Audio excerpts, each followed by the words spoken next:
All right, thank you very much. Hello, everybody. It's your good friend Possible here, and I'm back in action with another look at a movie that came out that a lot of people are talking about, which is La La Land. You know, La La Land was one of those movies that reminded me why I became a phony film critic. Basically, it's because movies like this come out and people praise them left and right. They tell you what a wonderful job they did and how magical it was and how everything about it was wonderful. You know, the dancing, the music, how it was a throwback to the old movies like Singing in the Rain or Top Hat with Fred Astaire and Ginger Rogers.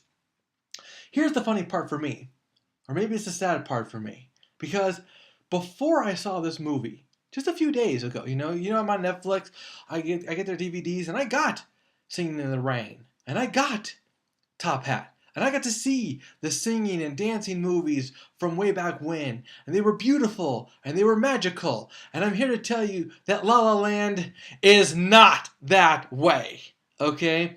This is my rant on why I hated La La Land so much. Now, first off, if you did see the movie and you do like La La Land, then you'll want to probably just turn this off right now because I'm about to rip this movie to shreds. When I came home after watching it with my family, nobody had anything good to say about this movie, so I know I'm not alone. The other problem is, remember, we saw Fred Astaire dancing with Ginger Rogers. We saw Singing in the Rain with Gene Kelly, and that's not really fair to say. Okay, you can't compare their dancing and with Ryan Gosling and Emma Stone. They're talented actors. They're not dancers. You know, Gene Kelly, Fred Astaire, the best dancers of their generation, some of the best dancers that ever were. These guys lacked the magic, the energy, and also Ryan Gosling. First, I'll understand, I like him. I think he's a great guy, wonderful actor. But there's one thing that Ryan Gosling is not, and that is dynamic. Okay? Many people love him in his movies because he's this minimalist kind of guy. He's not the guy that just goes all out, doesn't have the big smile or the big moves or anything like that. So here, and he's very handsome, of course, and everything, but the point is, he doesn't have the same energy that they had in those movies. Now, that was one of the major problems I had. The problem I walked away with, and this was not fair, was the lack of real plot or real story. When it comes to the older movies, even they didn't have a big plot. They had something going on, which is better than what La La Land had. La La Land had nothing going on. As a matter of fact, there was this one moment when, and this is the middle of the movie, so I'm not going to spoil too much, but if you don't want to hear spoilers, shut this off now. There's a point in the movie where they actually get together. And if you know movies, and I have seen enough movies to know that if something happens in the middle that shouldn't be happening at the end, that just means problems are on their way. And of course, what I'm talking about is they get together. They finally become a couple. You know how they had the usual, they first meet and they're driving down the road. She's flipping him off. He's honking his horn at her. They don't like each other very much. They're trying to annoy each other as best they can. Of course they fall in love, but that's usually that happens at the end. And this was more in the middle. But the problem was, to be honest, these people had no real purpose in this movie. Okay, grant you, I'm speaking too highly because I want to see people having a bigger purpose than themselves. In La La Land, the only purpose they had was for themselves. She wanted to be an actress. He wanted to open up a bar, a jazz bar. Okay, fine, I'm with that. But the one problem they had for the majority of the movie was that it lacked an antagonist.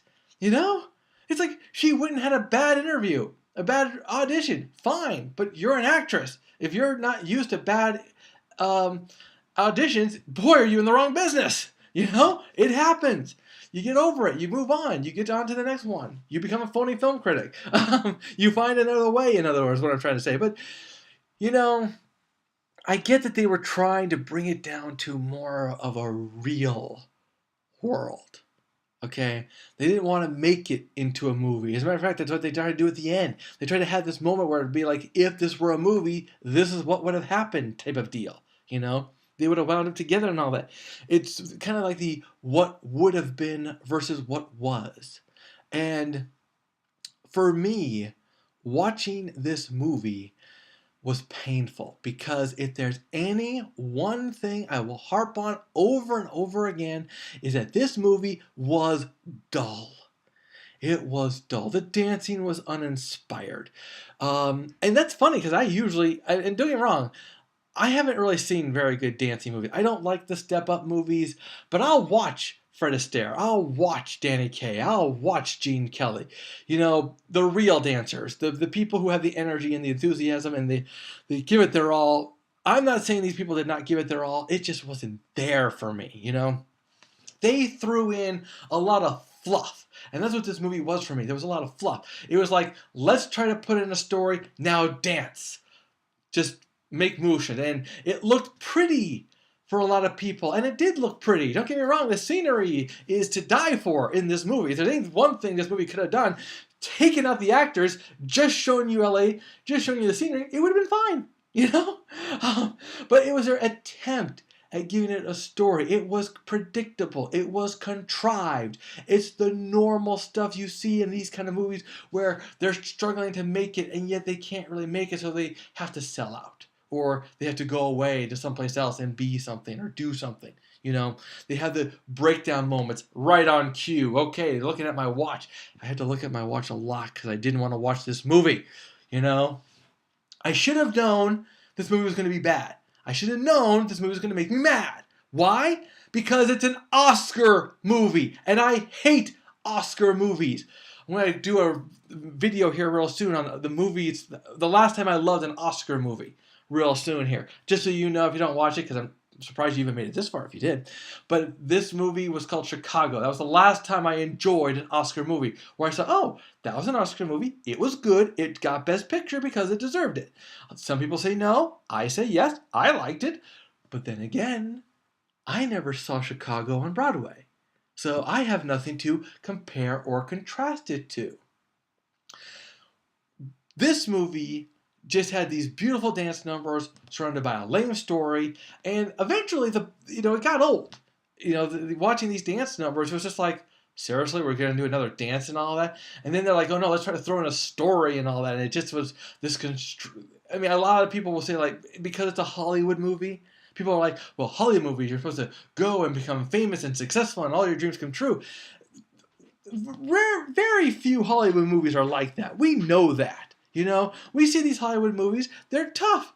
They show how rough it is behind the scenes and things fall apart. Their dreams don't come true. And sometimes they go back to their lives and they never come back. They drive into LA and they drive out again, But, oh, gosh. The moral of the story is I did not like this movie. And I forgot to put in my review by saying that this movie was way below average. Believe it or not, guess what the average movie was? Yeah, Resident Evil. At least, Resident Evil wasn't perfect, but at least it held my interest. At least I was waiting to see what would happen next. I would have gladly stayed all the way through Resident Evil. I would have gladly have walked out of La La Land if I could have. The other thing I will say about La La Land is that, with Resident Evil, they had these characters that you didn't know their names, you didn't know anything about them, but when you saw them die, you felt more for them than you did for most of these other people you saw in this movie. Like, I felt more for the people dying in Resident Evil than I did for the main characters of La La Land. I cared nothing for Ryan's character. I cared nothing for Emma's character. They're just these people that are whiny little bitches who go around complaining about how life is tough because they can't make it in Hollywood. Well, that's Hollywood for you, baby. That's them the breaks. All right.